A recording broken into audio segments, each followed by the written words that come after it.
Okay, so deductive reasoning. We learned yesterday that inductive reasoning involves examining patterns and then drawing a conclusion or making a conjecture based upon those patterns. Now we will prove some of those conclusions using deductive reasoning. So remember Sam's number trick from inductive reasoning. He made the conjecture that he would always end up with the same integer with which he started. Now we tested that with various numbers, right? So we each did 4 different numbers. So as a class, we probably had 30 or 40 different numbers, and we saw, yeah, it always works. But you can't prove it by saying it worked a whole bunch of times. So he knows that he cannot prove it by trying every integer because there are too many, right? Infinitely many. Instead of trying each specific number, how can he proceed? We're going to use algebra to do the same thing. So here's the deductive proof. Pick an integer. We're going to use x. So x stands for any integer. Add to this integer the next 4 consecutive integers. So what am I going to write? So what's the next integer?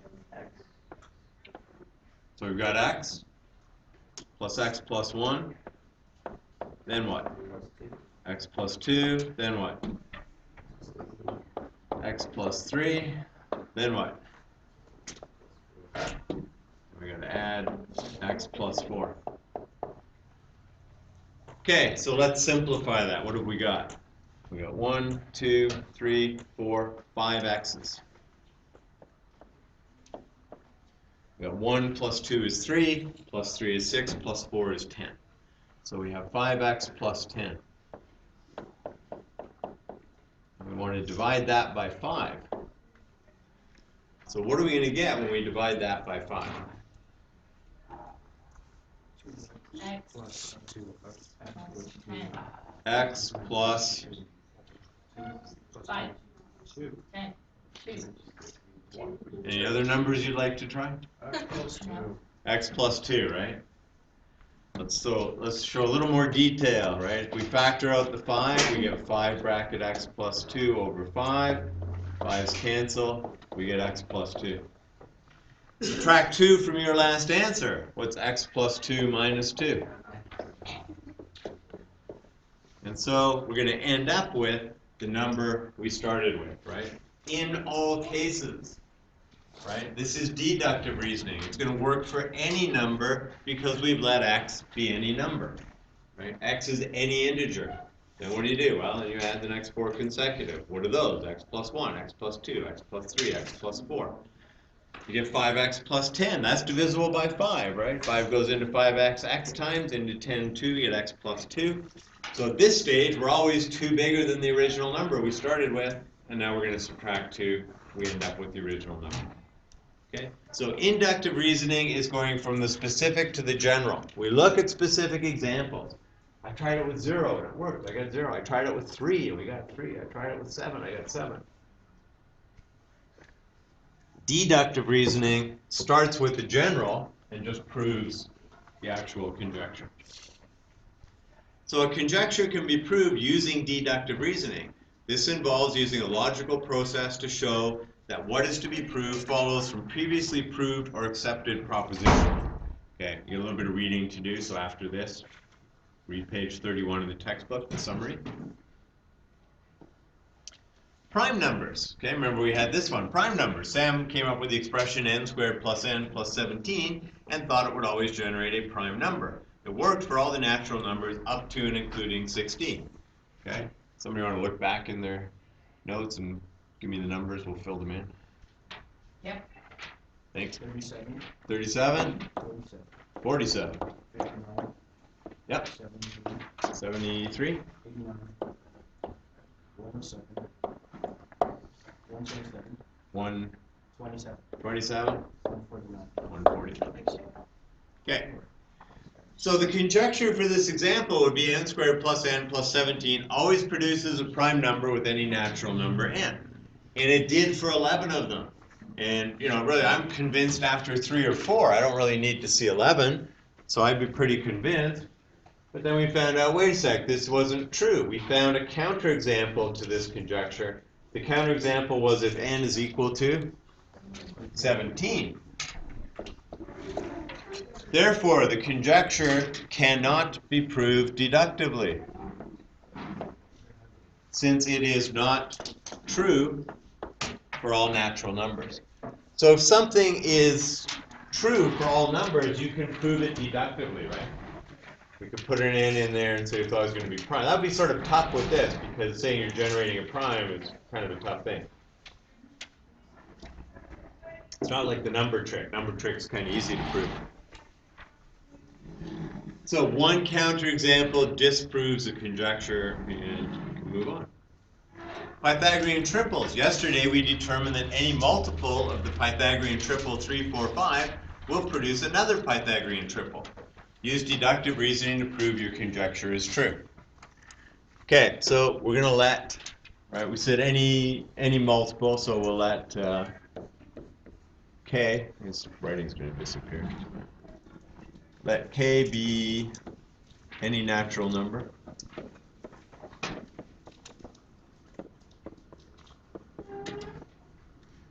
So then we would have 3k squared, so that's the multiple of 3, plus 4k squared is equal to 5k squared.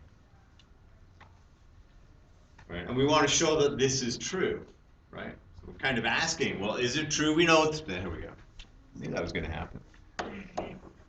Now it'll stick around. Let k be any natural number.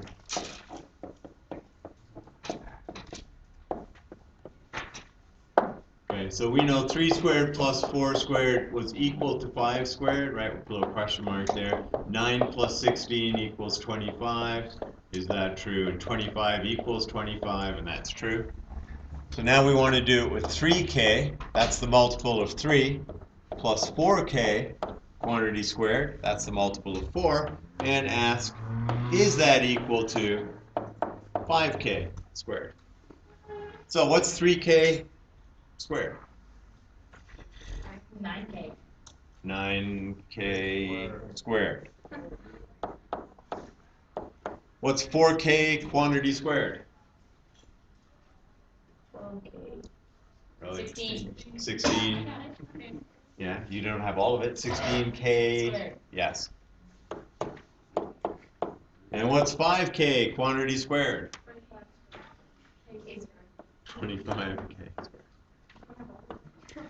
Okay, what's 9k squared plus 16k squared?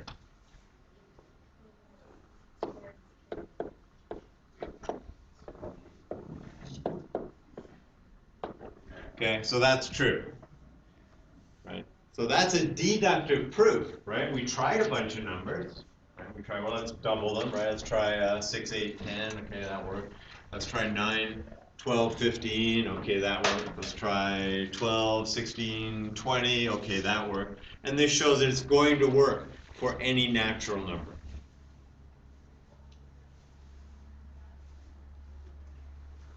Number patterns. Use 3 examples to show the product let's say of, and that was going to disappear.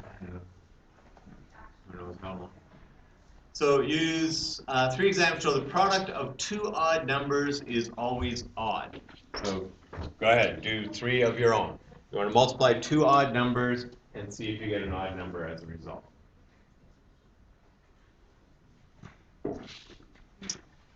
I'll just wait for this to disappear before I start writing. Let's see. So 3 times 9 equals 27. 5 times 11 equals 55. 7 times 9 equals 63. Okay, so did everybody come up with 3 examples that worked? Yeah. Okay, so we got a lot of different examples, right? What kind of reasoning is that? Inductive reasoning, right? All we've done is we've looked at it and we've said, it seems to work. And I got 3 examples, and you've got 3 probably different examples, and then next to you, he's got 3 probably different examples. So altogether as a class, we probably have 40 or 50 different examples, right? So we can use inductive reasoning and say, all right, it seems like that would work.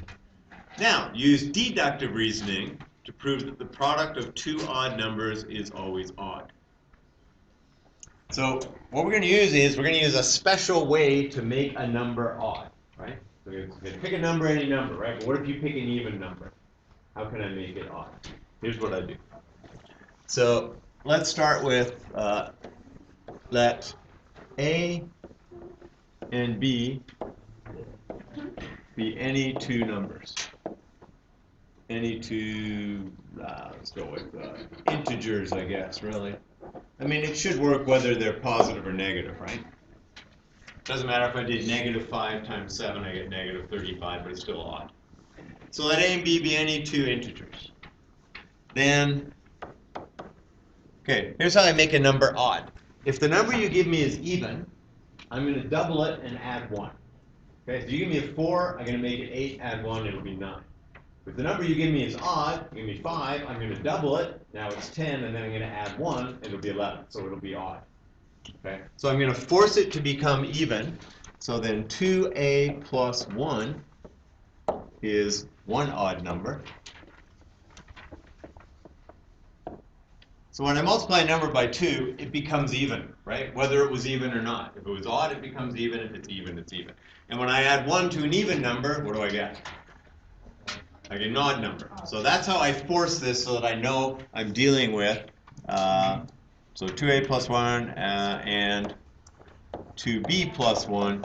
I can put brackets around them, is also an odd number. Okay, so that's how we make an odd number, right? That's how I guarantee. Now, when we did some questions earlier in the course, right, where we said the product of two odd numbers is whatever, and we solved those, and we didn't use this to make the number odd. We just said let this number be x and this number be x plus 2. And the thing at the end was we checked and we said, yeah, just make sure that the number I got was odd, and it was. So then you didn't have to worry about it, right? You could use this, but these are a lot more difficult to square. So we say the sum of the squares of two consecutive odd numbers adds up to whatever. We're just going to say let the number be x and the other one be x plus 2. When I get down to the bottom and I've checked my x, I say, yeah, it's odd.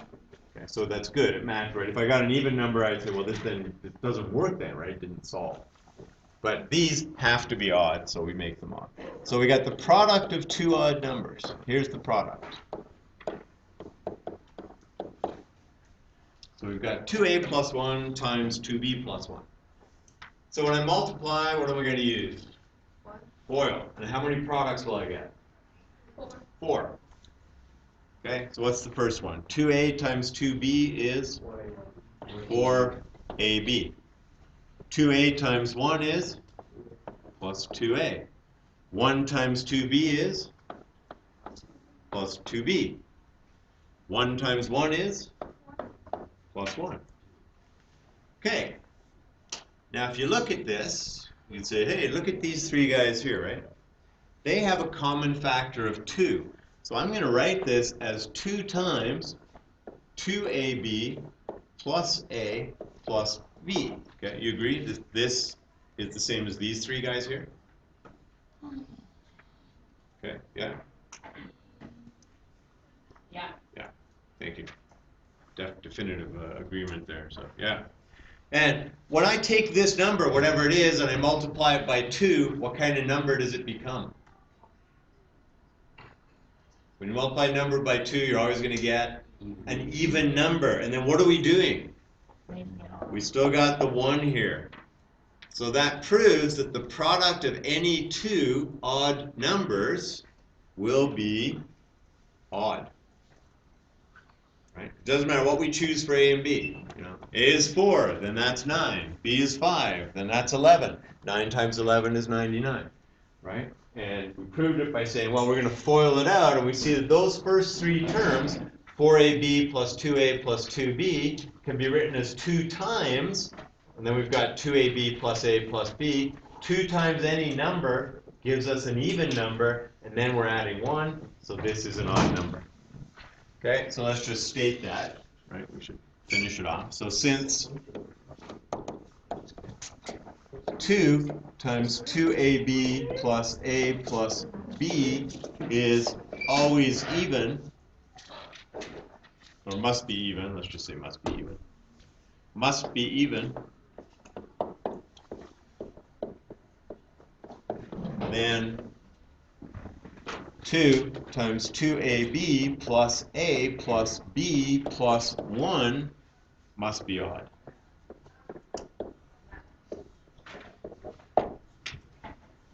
Okay, so we started off inductively, right? Well, we got 60 different examples of multiplying two odd numbers, getting an odd number. We're pretty sure that's going to work. Now we've proven that yes, it does work, right? And I forced it, so I said, yeah, this is an odd number, right? A and B are any integers. 2a plus 1, that's got to be odd. 2b plus 1, that's got to be odd. Multiply them together, we see that out of those first three terms, we can say, we take out a factor of 2, we say this term is even, this is even, then you're adding 1, so you get an odd. Is that it? Yeah. Really?